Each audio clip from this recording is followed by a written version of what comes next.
I am not a huge proponent in massive abstinence in general. I grapple a lot with this idea of being sugar-free for life. And I read a lot. I subscribe to a lot of academic journals, and there's a lot of research published all the time about about food addiction, eating addiction, sugar addiction, and I know I'm aware of all the different arguments around these things. One thing I will never do is tell somebody that they're not addicted to sugar if they tell me that they are, because I absolutely believe that if each person knows themselves far better than anybody else does. And I also know that there are times in my own life where I would have identified as being addicted to sugar myself. I'm just not convinced that it's a very enduring addiction in the same way maybe as nicotine or heroin might be. So I think in my own experience, and in this regard, I'm speaking personally, I'm not speaking for the global population. In my own experience, I think there've been times in my life where I might have identified as being addicted to sugar and needing to abstain completely, specifically when I was in my early 20s, I think. But more recently, there's times where I consume too much and then I need to abstain for a period and pull back completely. And then I can go back to a more sort of mindful, moderate, intentional consumption that is reasonable and managed and is not urge-based, but is very regulated. But I will never tell somebody who is telling me their experience that their experience is untrue or invalid or non-scientific. That I think is grossly disrespectful, apart from anything else. As a rule, I don't preach abstinence. So I don't sit in my practice and tell people that they need to abstain from anything. If they tell me that they do, then I support that and I get behind that, and I know the tools and skills and strategies in order to assist them in doing that.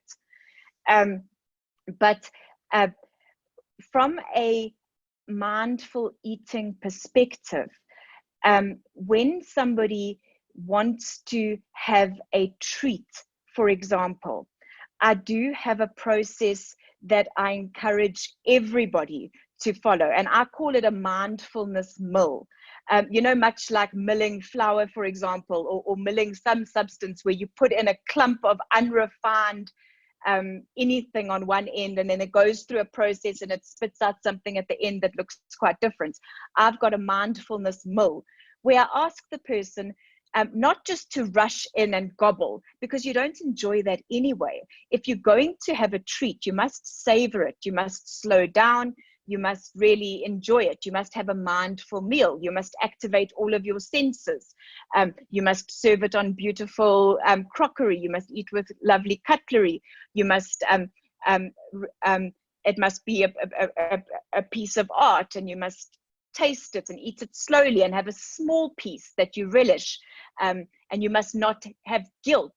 If you have guilt around this, rather don't do it. But you must ask yourself, do I give myself permission to eat this? If your answer is no, I'm going to feel horrid, then rather don't. Let's do more work.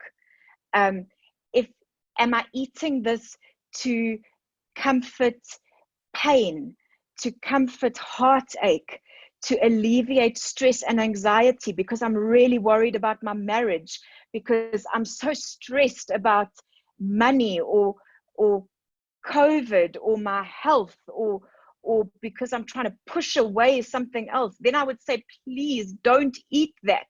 Put it aside. You can eat it later. Maybe you can eat it in an hour's time. But while you are worried, please put it aside and take your journal and write about those fears, or get a therapist or a partner or a friend and talk that stuff through.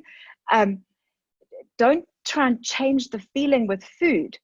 And do not use food to change your feelings. Use food for enjoyment. Sure, there's nothing wrong with that.